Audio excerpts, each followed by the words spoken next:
तो इस फिल्म की शुरुआत होती है काफी आगे के टाइम से, जब दुनिया ने बहुत तरक्की कर ली थी। दुनिया से हर बुरी चीज जैसे कि जंग, भूख, खतरनाक बीमारियां सब खत्म हो गई थी। अब ना तो दुनिया में कहीं भी खाने की कमी थी और ना ही कोई बीमारी ऐसी थी जिसका कोई इलाज ना हो सके। इससे भी बड़ी बात कि स्पेस में जाना आम हो गया था।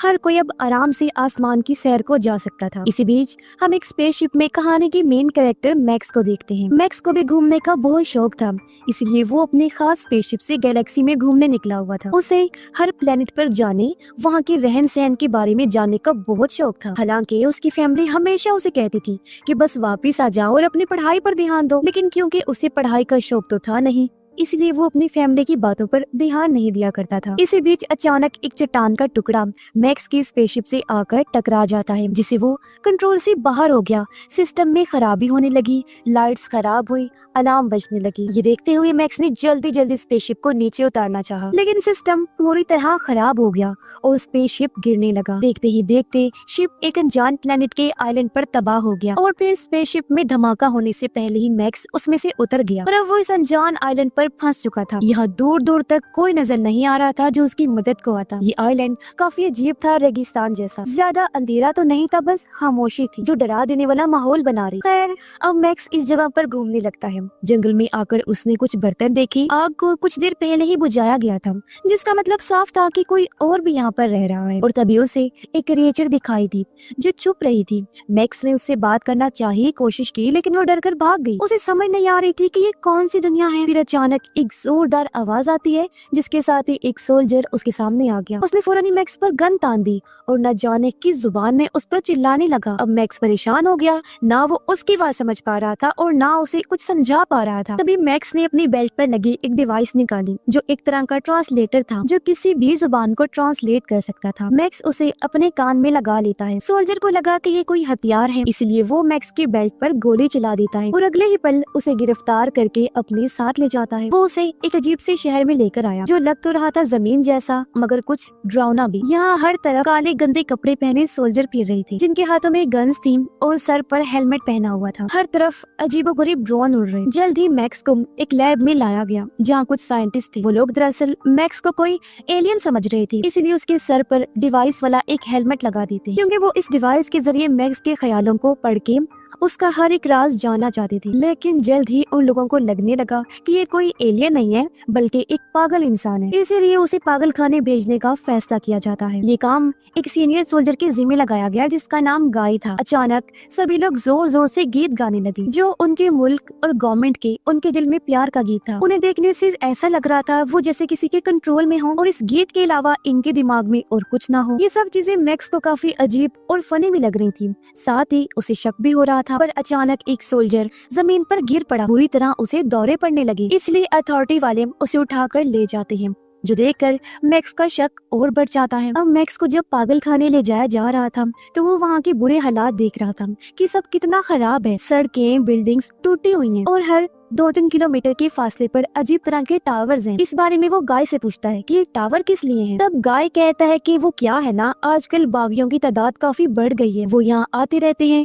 तो दुश्मनों से हिफाजत के लिए इन टावर्स को लगाया गया। उनकी बात चल ही रही थी कि अचानक एक टावर में जोरदार धमाका हुआ, जिससे टावर का जला हुआ मलबा उन लोगों के ऊपर गिरने लगा। हर तरफ अफरा तफरी फैल गई। कुछ लोग तो भाग गए, जबकि कुछ मलबे के नीचे ही दब के मारे जाते हैं। एक बड़ा सा रॉड मैक्स के ट्रक में घुस गया, जिससे गाय उसके नीचे दब जाता है। अब मैक्स बगैर टाइम गवाए जल्दी से पूरी ताकत लगाकर गाय को बाहर निकाल लेता है और इस तरह बाल बाल उसकी जान बच पाती है। ये देखकर गाय को इतना तो समझ आ गया कि ये कोई आम लड़का तो नहीं हो सकता। खैर, अब जाकर मैक्स को पता चलता है कि यहाँ तो बगावत चल रही है, यानी जिनको बागी कहा गया है वो गवर्नमेंट के खिलाफ खड़े हैं, क्योंकि वो गवर्नमेंट के तरीकों को नापसंद करते हैं। इसलिए गवर्नमेंट ये टावर लगाकर अपनी ताकत बना कर रखना चाहती है। ये लोग पैदल ही आगे बढ़ जाते हैं। मेन शहर में आने के बाद एक ताकतवर आदमी दिखाया जाता है जो रिसर्च डिपार्टमेंट का हेड होता है। वो अपने एजेंट को हुक्म देता है कि वो मैक्स को मेरे पास लेकर आए, जबकि उससे पहले मैक्स को इस बार एक बड़े से टैंक में बंद करके रखा जाता है, क्योंकि साइंटिस्ट उसके दिमाग को और अंदर से परखना चाहते थे। लेकिन तभी यहाँ डिपार्टमेंट हेड का एजेंट आकर बगैर किसी की इजाजत के मैक्स को वहाँ से ले जाता है। इसी बीच हम एक वकील को देखते हैं जिसने भी काफी देर से मैक्स पर नजर रखी हुई थी, लेकिन जब उसने टाइम देखा वो काफी घबरा गया। जल्दी से बाथरूम में जाकर वो लॉक हो जाता है, पर अचानक उसे भी वही दौरा पड़ने लगता है। उधर एजेंट जब मैक्स को ले जा रहा था तो बार बार घड़ी को देखकर उसके भी पसीने छूट रहे थे। अचानक उसे भी दौरा पड़ गया और ये देखकर कुछ लोग एजेंट को बंदी बनाकर अपने साथ ले जाते हैं और आसपास के लोग एक बार फिर गीत गाने लगते हैं। अब लोग मैक्स को देखकर उसे बागे कहने लगे, क्योंकि वो उनकी तरह गीत जो नहीं गा रहा था। वो उस पर चिल्लाने लगी। तब इस भगदड़ का फायदा उठाकर मैक्स वहाँ से भाग जाता है। अब पता चलता है कि फादर्स नामी एक ग्रुप है जिसमें वो सारे फादर्स यहाँ पर राज करते हैं, जिनमें रिसर्च डिपार्टमेंट का हेड और उसका एजेंट भी शामिल थे। अब इनके कुछ रूल्स थे, जो भी फादर छोटी सी भी गलती अगर करता तो बाकी फादर्स उसे मार दिया करती थी। अब मैक्स एक बार में गया जहाँ की वेट्रेस उसे काफी अच्छी लगी। दोनों की कुछ देर तक बातें हुई और उनकी अच्छी दोस्ती हो गई। एक दूसरा बदतमीज कस्टमर वेट्रेस से बदतमीजी करने लगा। मैक्स ने उसे रोकने की कोशिश की, लेकिन दोनों की लड़ाई हो जाती है। उसने कई बार मैक्स पर हमले किए, लेकिन उसने हर हमले को नाकाम बना दिया क्योंकि उसके पास बहुत ताकत थी। इसके बाद मैक्स ने वेट्रेस को यहाँ आने तक की सारी कहानी बताई। बातों ही बातों में उसे पता चला कि वेट्रेस गाय की बहन है। वेट्रेस मैक्स को अपने घर ले जा रही थी तो वो भी खुशी खुशी मान गया, लेकिन जब दोनों बार से बाहर आई तो वो बदतमीज आदमी फिर से आ गया। इस बार वो अपने गुंडे भी साथ लेकर आया था मैक्स से बदला लेने के लिए। अब मैक्स भी जानता था कि इनसे कैसे निपटना है। जैसे ही उन लोगों ने तलवार से हमला किया, मैक्स बड़े ही आराम से बच गया और अब वो लोग मैक्स पर झपट पड़े, लेकिन उस पर तो कोई असर ही नहीं हो रहा था। वो सबको मारकर गिरा देता है। इसी के साथ गैंग के बाकी लोग भी आ गए, जिनके पास बड़े बड़े हथियार थे। एक ने मैक्स की टांग में रस्सी डाली, जबकि दूसरे ने हथियार से हमला कर दिया, मगर उसने उनके ही हथियारों को उनके खिलाफ इस्तेमाल करके सबको ढेर कर दिया। अब सिर्फ वो बदतमीज आदमी बचा था। वो गोल्ड डिवाइस को मैक्स की तरफ फेंकता है जिस पर ब्लेड्स लगे हुए थे, लेकिन कुछ भी होने से पहले मैक्स बड़े आराम से बच जाता है। घर पर आने के बाद गाय भी मैक्स को अपने घर में रहने की इजाजत दे देता है। धीरे धीरे मैक्स यहाँ के तौर तरीकों को समझने लगता है। उसे एक चीज बहुत हैरान कर देती है। उसने देखा कि गवर्नमेंट उसके ख्यालों को टीवी पर किसी फिल्म की तरह दिखा रही है। उनकी गवर्नमेंट लोगों को ये कहती है कि हम लोग अपने प्लेनेट के अंदर रहते हैं, न कि सतह पर, क्योंकि बाहरी दुनिया में कोई सितारा प्लेनेट कुछ भी नहीं है। साथ ही उनको ये भी बताया जाता है कि उनके फादर्स ने बागियों के खिलाफ जंग जीतकर ये टावर लगाए हैं, तब जाकर उनका ये प्लेनेट, ये मुल्क बचा है। गाय मैक्स को कहता है कि अपने मुल्क की हिफाजत करना सबसे बड़ी जिम्मेदारी है, तुम भी मेरी तरह गार्ड बन जाओ। मैक्स इसके लिए मान गया, जहाँ उसकी आर्मी वाली ट्रेनिंग शुरू हुई, जिसमें उसने गीत भी सीखा और कई सारे इम्तिहानों को पास किया। बागियों की चीजों को शूट करने वाले इम्तिहान में तो उसने टॉप किया, यानी वो कमाल का शूटर भी था। अब कड़ी ट्रेनिंग के बाद मैक्स को आर्मी में भर्ती कर लिया गया। उनका पहला मिशन बागियों के एक अड्डे को तबाह करना था। जल्द ही ये लोग वहाँ पहुँच गए और इन्होंने वहाँ हमला कर दिया। बॉम्ब फेंके गए और बागियों को घसीटा गया। ये चीज मैक्स को अजीब लगी, क्योंकि उसने देखा कि बागी लोग कोई मॉन्स्टर क्रिएचर नहीं है, बल्कि ये तो कुछ डरे हुए लोग हैं। ये देख मैक्स ने उन्हें ना मारने का फैसला करके बंदूक नीचे फेंक दी, जबकि बाकी लोग बुरी तरह बागियों को मार रहे थे, जानवरों की तरह घसीट कर उन्हें ले जाया जा रहा था। और ये चीज जाहिर है मैक्स को भी बहुत अजीब लगी और बुरा भी लगा। अब बागियों को सजा के लिए कोर्ट लाया गया। फिर उनको सामने खड़ा करके उन पर तेज रोशनी फेंकी, इतनी तेज कि उनकी आंखों में तकलीफ होने लगी।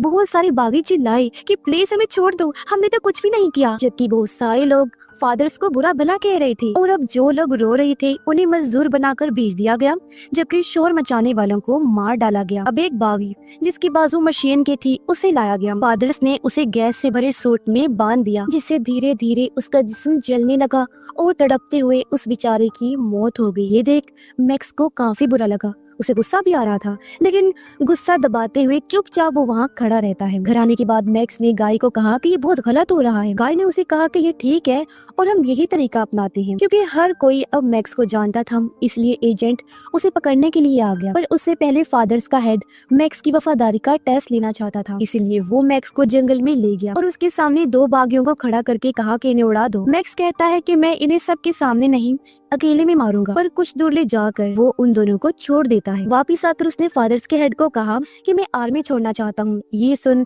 हेड गुस्से से आग बगूला हो गया। उसने मैक्स पर गन तान दी। हालांकि गाय ने उसे रोका, लेकिन उसने बहुत सारी गोलियां मैक्स पर चला दी, जिससे वो काफी जख्मी हो जाता है। अब हेड जबरदस्ती गाय को अपने साथ ले गया, जबकि मैक्स की लाश को वहीं छोड़ देता है। उधर सभी फादर्स प्लान बना रहे थे कि किस तरह वो सभी बागियों को एक साथ ही खत्म कर दें। दूसरी तरफ बागी जंगल में मैक्स की लाश को ढूंढ रहे थे।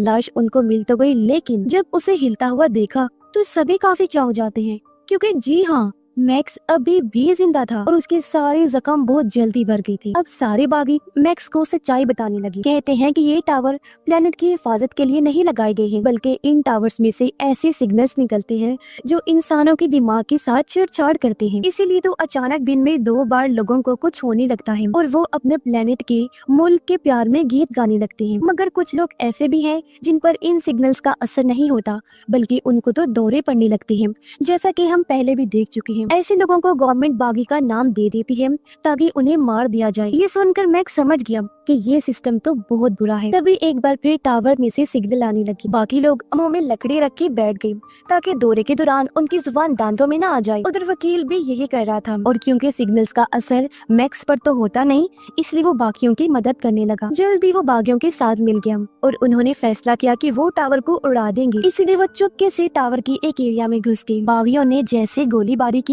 तो सभी सोल्जर्स अलर्ट हो गए। मैक्स तो बड़े आराम से आगे बढ़ रहा था। जो भी उसके सामने आता जा रहा था वो मार मार कर उनको साइड पर कर रहा था। बागी भी मुकाबला कर रही थी। कुछ तो मारे गए, जबकि कुछ दीवारों के पीछे खड़े होकर गोलियां चला रही थी। मैक्स बड़ी बहादुरी से टावर के नीचे पहुंचा और वहां बॉम्ब लगा देता है। फिर उसने सभी बागी, चाहे वो जिंदा हो या मरा हो, उन पर हुक से रस्सी अटका दी और उनको घसीट कर ले जाने लगा। कुछ ही देर में मैक्स और उसकी टीम खतरे से दूर हो गई। टावर में जोरदार धमाका हुआ और वो उड़ जाता है, लेकिन ये मुश्किल बहुत तकलीफ दी थी, क्योंकि एक और साथी उनके सामने दम तोड़ जाता है और अब बस मैक्स और एक बागी ही बचा था। अब मैक्स वेट्रेस के घर गया, लेकिन पड़ोसी ने उसे देख लिया था, इसलिए फौरन उसने पुलिस को बता दिया। गाय मैक्स पर चिल्लाने लगता है, पर इसी बीच वहाँ पर पुलिस आ गई, जो देखकर मैक्स फौरन ही वहाँ से भाग जाता है ताकि गाय और वेट्रेस किसी मुसीबत में ना पड़ जाए। लेकिन बाहर सोल्जर्स तो पहले ही उसका इंतजार कर रही थी, मगर यहाँ भी वो रुका नहीं और एक के बाद एक सबको मार गिराता है। लेकिन बेबस तो वो तब होता है जब फादर्स का हेड गाय की बहन को बंदी बना लेता है। ये देखकर मैक्स को हार माननी पड़ी। वो खुद को उनके हवाले कर देता है। मैक्स को जेल में डाल दिया गया, जहाँ पहले ही काफी सारे कैदी मौजूद थे।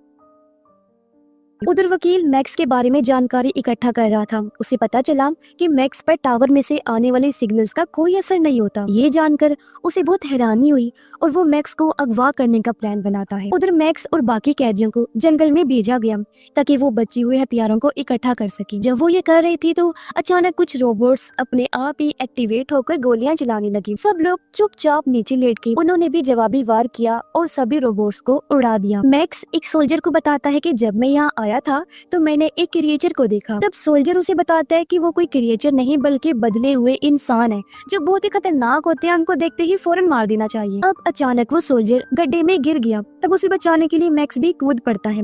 ये एक सुरंग थी, इसलिए दोनों छानबीन करने आगे बढ़ने लगी। इन्हें एक काफी पुरानी लैब नजर आती है, लेकिन इसी बीच एक क्रिएचर भी वहाँ आ गया। वो लोग जब छानबीन कर रहे थे तो क्रिएचर सोल्जर पर हमला करके उसे पकड़ लेता है। इससे पहले वो उसे मारता मैक्स सोल्जर को बचा लेता है। फिर वो खुद क्रिएचर से लड़ने लगा और आखिर उसे गिराकर कैद कर लेता है। लेकिन मैक्स को एहसास हुआ कि अगर सोल्जर को मौका मिला तो वो इस क्रिएचर को मार देगा, इसीलिए मैक्स क्रिएचर को आजाद कर देता है। अगले दिन मैक्स और 2 साथी जंगल में घूम रही थी, तभी उनकी नजर लाल टैंक पर गई जो झाड़ियों में फंसा हुआ था। इससे पहले ये लोग लाल टैंक के पास जाते काले टैंक्स उन पर हमला करने लगे। हालांकि वो भी जवाबी वार कर रही थी, लेकिन उनके किसी भी हमले का टैंक्स पर कोई असर नहीं हो रहा था। ये देख मैक्स को एक आइडिया आया और उसने लाल टैंक पर हमला कर दिया, जिससे अब लाल टैंक ब्लैक टैंक्स पर ही हमला कर देता है।